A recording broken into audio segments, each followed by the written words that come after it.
Ele foi difícil, bem difícil. E aí estudou, beleza. Provar por outros teóricos era quase impossível, porque não tinha muito referencial teórico, então tinha a Bíblia. Então, Tem a Bíblia. de que forma tu conseguiste encontrar essa normatização nas Escrituras de que a igreja deveria ser liderada pelos seus pastores? Uma boa ideia. Aí, nesse livro aí, eu tento seguir exatamente o modelo original, o livro que você mostrou aí. Hum. Ah, eu tentei estabelecer, ah, ver no livro de Atos, como é que as decisões foram tomadas na igreja. Como é que as decisões foram tomadas no livro de Atos? E aí eu faço uma limitação, uma ressalva. O livro de Atos eu sei que é não é uma normatização nesse sentido, ela é explicativa, né, Uhum, ilustrativa, ela apenas conta uma história. Mas se a gente conseguisse ver uma normatização, ou declarações proposicionais de como a igreja deveria funcionar, ou a questão de autoridade, ou responsabilidade dos obreiros, ou responsabilidade da própria congregação para com os seus obreiros, no restante do Novo Testamento, então eu veria um modelo aqui acontecendo, Atos, e uhum. veria diferentes partes do Novo Testamento provando e ratificando isso. O que tinha lá. Aham. Então, é isso que eu gostaria de encontrar, né? Era isso que eu deveria encontrar para dizer assim, não, essa é a normatização do Novo Testamento. Uhum, Então, quando eu chego no livro de Atos, primeira decisão, a decisão sobre quem vai tomar o lugar de Judas. Judas morreu, então ali uma decisão interessante, onde o líder, que é Pedro, uhum, ele entende pela Escritura, ele é motivado a liderar, dizer como as coisas devem ser, alguém deve tomar o lugar de Judas, por uma Escritura. E aí a congregação, vou dizer assim, não era nem igreja, mas aquele grupo de pessoas ali, segue ele. Ele diz, não tem nenhuma tranquilidade, não tem nenhuma dificuldade. Beleza. Passa um pouco mais na frente. Atos capítulo 6. Tem aquele problema, grandes dificuldades, muita pressão. uhum, Como é que a gente vai fazer isso aqui e tal? Muita gente reclamando, beleza. Aí é diferente. Que é um problema que surge na igreja, mas é um problema novo, não é um problema que ele consegue utilizar a escritura. O líder, no entanto, ele dá liberdade para a congregação. Olha, é muito legal, eles participam. Escolhi uhum, dentre vós 7 homens cheios do Espírito Santo, de sabedoria e de fé, nós encarregaremos para essa tarefa. Então uhum, ele coloca a moldura, não tem escritura, tem sabedoria, ele coloca a moldura, façam isso. Não é 8, não é 6, não é 12, não é 7, não é a maioria vence, não é eu quero esse aqui, não, não, homem cheio do Espírito Santo, de fé, são esses critérios, e você faz isso aqui. uhum, E aí a gente vai caminhando. Atos capítulo 15. Problema crucial. Como é que as pessoas são salvos? Tem que circuncidar, come isso aqui, não pode comer e tal. Então a igreja se reúne. Acho isso interessantíssimo, porque os apóstolos estão presentes, mas a carta, quando é enviada para ser lida entre os gentios, o texto diz que a carta é assinada não por toda a igreja. A carta é assinada pelos apóstolos e presbíteros. Um que é temporário, no caso dos apóstolos, mas outros que são recorrentes, uhum, são os presbíteros. Atos capítulo 11 tem uma dificuldade gigantesca na igreja, tem fome. Tá, o pessoal quer ajudar o pessoal da Judéia, uhum, beleza. E vai fazer essa distribuição? Não, talvez funcionalmente outras pessoas possam fazer, mas o dinheiro tem que ser enviado pelas mãos daqueles irmãos e entregue aos presbíteros. Os presbíteros vão rodar, vão saber como fazer. Eles provavelmente iriam delegar, mas eles estavam responsáveis também pela manipulação nesse sentido, pela organização também das finanças, da gerência das uhum, finanças.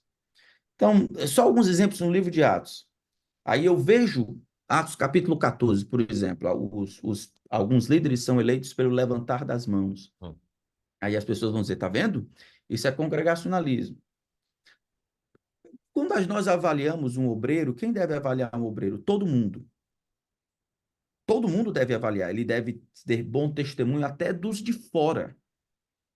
Então, o levantar das mãos não indica necessariamente autoridade ou dizendo como as coisas devem ser.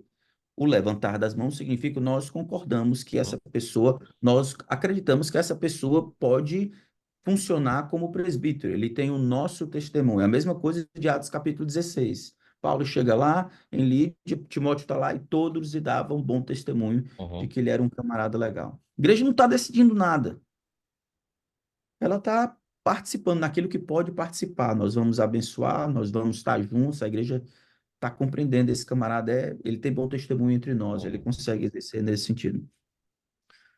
Mas essa não é a única vez, se a gente for pensar assim. Quando Paulo escreve tanto Tito quanto primeiro Timóteo, ele fala sobre a colocação de obreiros. E ele diz para Tito fazer isso. Uhum. No versículo 6 ele diz: Por essa causa te deixei em Creta, para que pusesse em ordem coisas, bem como em cada cidade constituísse presbíteros. Uhum. Então, nesse período inicial, eu acho que a igreja pode participar, eu acredito, porque participaria na validação, tal e tudo, na participação, na verificação, mas acho que os pastores ou os plantadores mais maduros poderiam verificar com mais clareza quem é daqueles homens que lhe acabaram de evangelizar e se converteram, eles, quais seriam os mais qualificados para exercer. Então, falei um bocado de coisa de Atos, caminhando aqui para cá.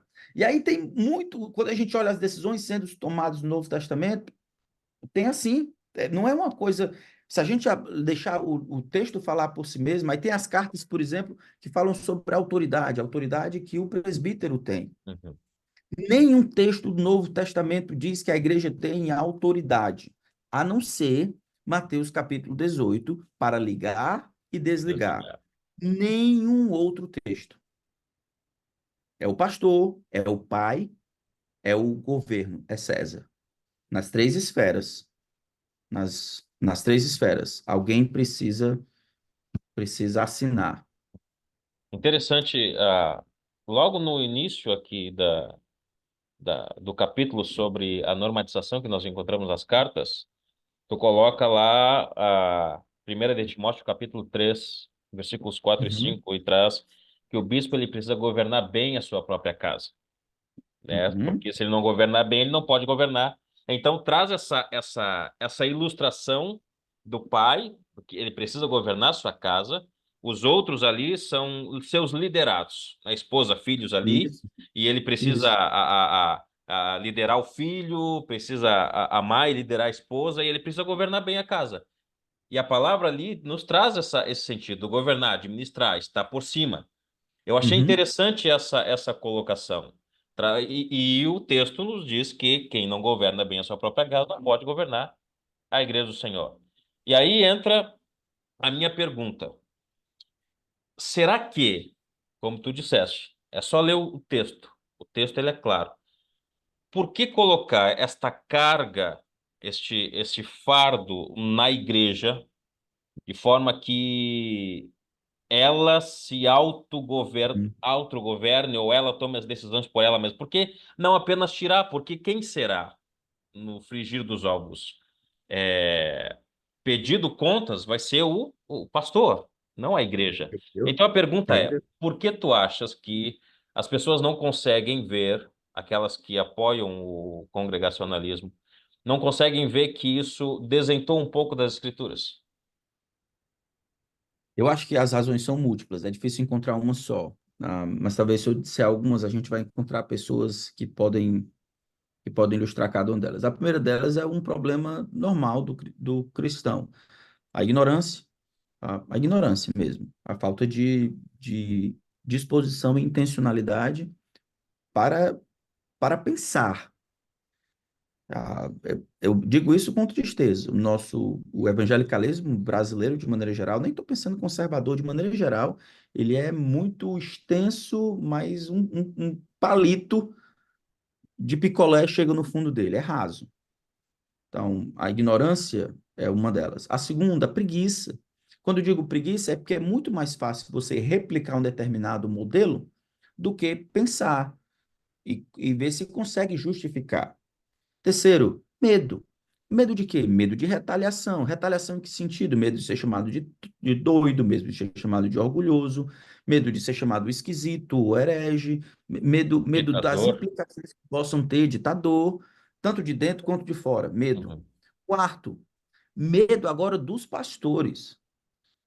Muitos pastores são frouxos. Então, é muito. Isso acontece em frouxidão normal. Vamos pensar na ilustração da casa. Não, na ilustração da casa. Estou pensando.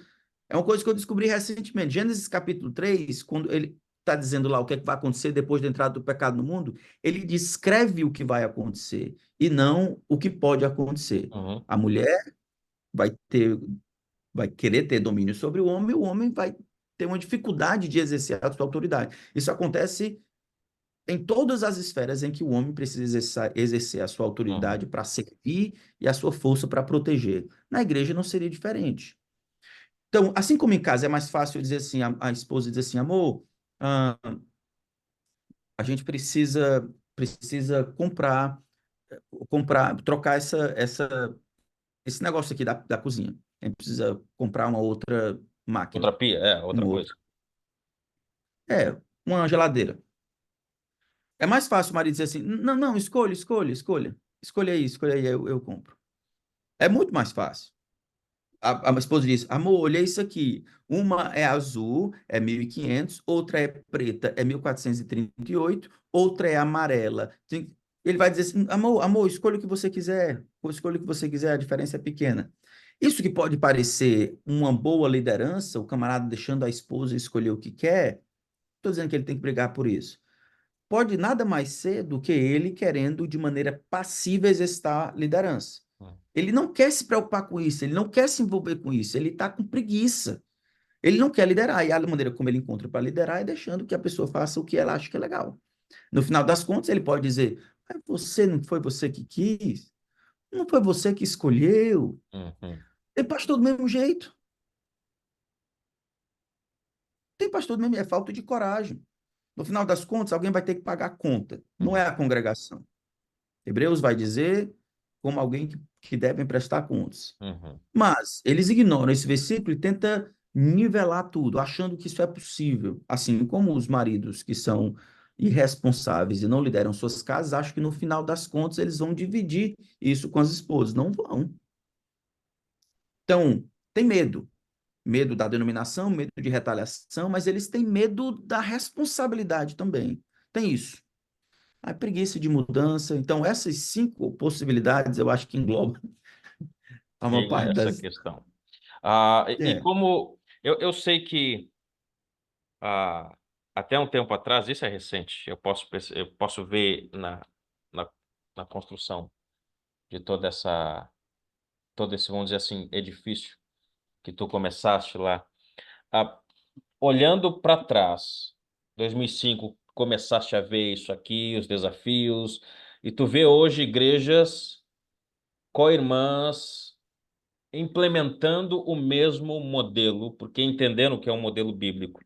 Como é que tu Uhum, enxerga toda essa trajetória, essa linha do tempo da história? Assim, eu comecei, é claro que os méritos são de Deus, de Jesus, porque te usou para isso, mas ao ver a tua contribuição na construção desse, dessa, do pensamento desse novo modelo de uhum. governo,